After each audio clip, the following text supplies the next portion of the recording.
Jesus loves me, this I know. The first picture I saw of Jesus probably looked something like this. Chances are it was on the cover of a children's Bible or taped to the wall of a church nursery. Jesus, he's kind, he loves hugging sheep and children, and he's defined by this one immutable truth. He loves me.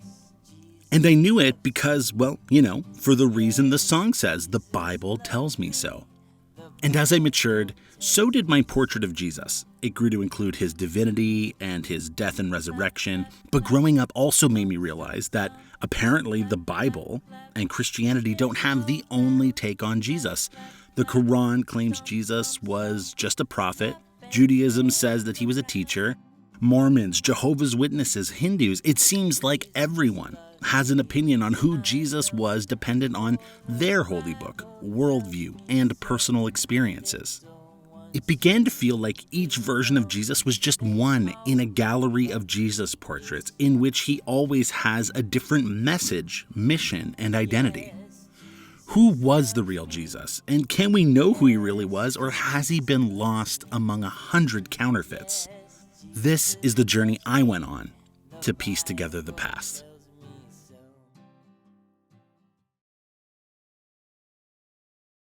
Some people would say that a person of faith really doesn't need to investigate these types of questions about Jesus because your deep personal beliefs don't need to be undermined by contradicting historical facts, just like Reza Aslan says in this interview.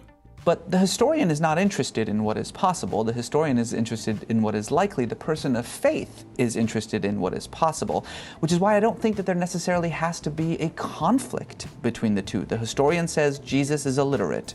The person of faith says Jesus could read or write.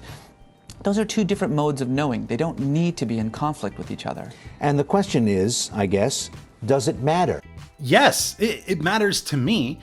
To believe that Jesus is simultaneously literate and illiterate is just nonsense. If you're cool with giving every version of Jesus a check mark just because you think it's a matter of blind faith, then I guess you can do that, but I suspect that you are not satisfied with that answer, and neither am I. And of course, I want my beliefs to be possible and even probable, but I also want them to be true, which is why whatever I believe about Jesus needs to reflect Jesus as he actually was in history. So I guess it's time for me to roll up my sleeves and put that degree in biblical studies to good use. When you look at the departments of religion, biblical studies, theology, philosophy, and you look for undergrad, graduate, and doctoral level programs, and you say, okay, well, how many courses are offered on historical method?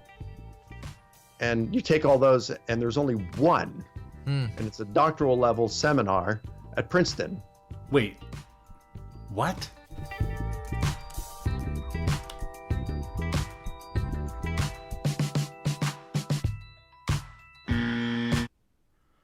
Holy book.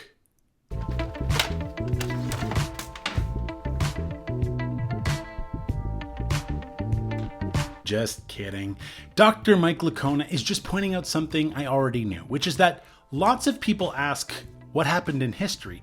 Few people ask the even nerdier question, how do we know what happened in history? Putting aside our personal assumptions, what historical rules can we all use to know about the life of Jesus? So let's just take a few seconds, Google it, and find the answer. I've said before that I don't believe life's deepest questions can be answered in a 5-minute Google search, and my Googling on this topic only made me realize that this isn't the exception. Even while reading a stack of books and listening to a ton of lectures, I was hoping I'd find a neat, universally accepted list of rules for knowing the historical Jesus. Instead, I uncovered a 200-year-long conversation characterized by 3 defined quests and a problematic ditch between the historical Jesus and the Christ of faith. And this is the biggest ditch that I could think of that I could also walk to from my home.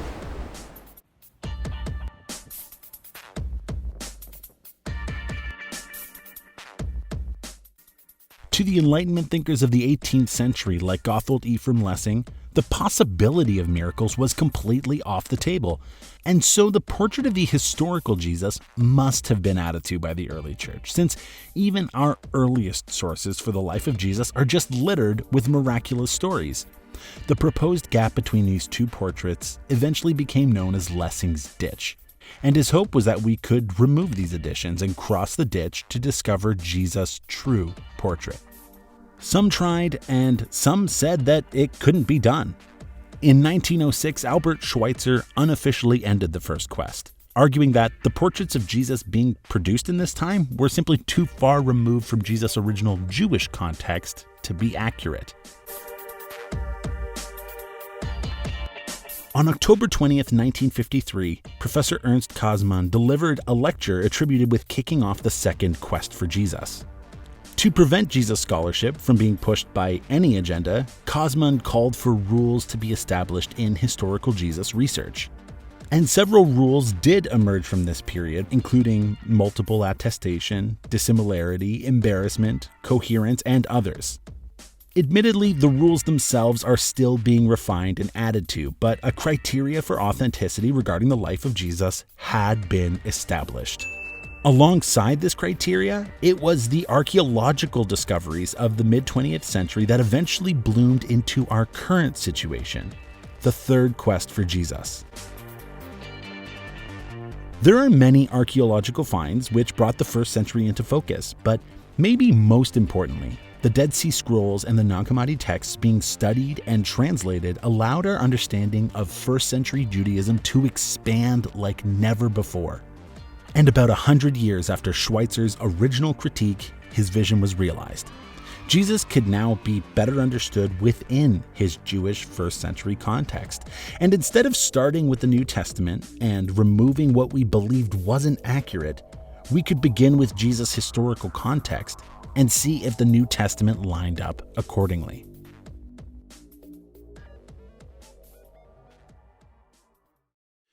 2,000 years after Jesus lived, I thought that historical Jesus studies would pretty much just be settled, but that's not the case. There's still tons of scholarship that's happening. The third quest is still in action. This is one of my favorite examples because it's happened in my lifetime. In 2002, Israeli scholar Tal Ilan drew on every available ancient document to compile a list of the names that would have been most popular in Palestine between 330 BC until 200 AD. Now, if the New Testament were written in first century Palestine, we would expect that the names it records would line up with Ilan's study. And they do. It's cool, new research like this that continues to confirm that the New Testament documents accurately reflect first century Palestine. So my journey to know Jesus through historical methods continues to grow, as it does for historians. But there are some conclusions that we can make. When the scholastic fog clears, scholars generally agree on an outline of Jesus' life, that he lived and interacted with John the Baptist, that he drew crowds and was believed to have performed miracles, that he was crucified under Pontius Pilate, and that his closest followers believed that he rose from the dead. The portrait of Jesus found in Christianity happily lines up with the historical evidence. The same evidence that honestly eliminates other portraits altogether. Now, I wish that history only gave us one portrait as an option, but it doesn't. And that's because knowledge doesn't just come from one discipline. It comes from many, which are then all interpreted by our larger worldview. That's why an atheist can look at our outline of Jesus' life and come to a radically different conclusion than someone like me who believes in God. Historical methods alone are not enough to conclude that all of Christianity is true.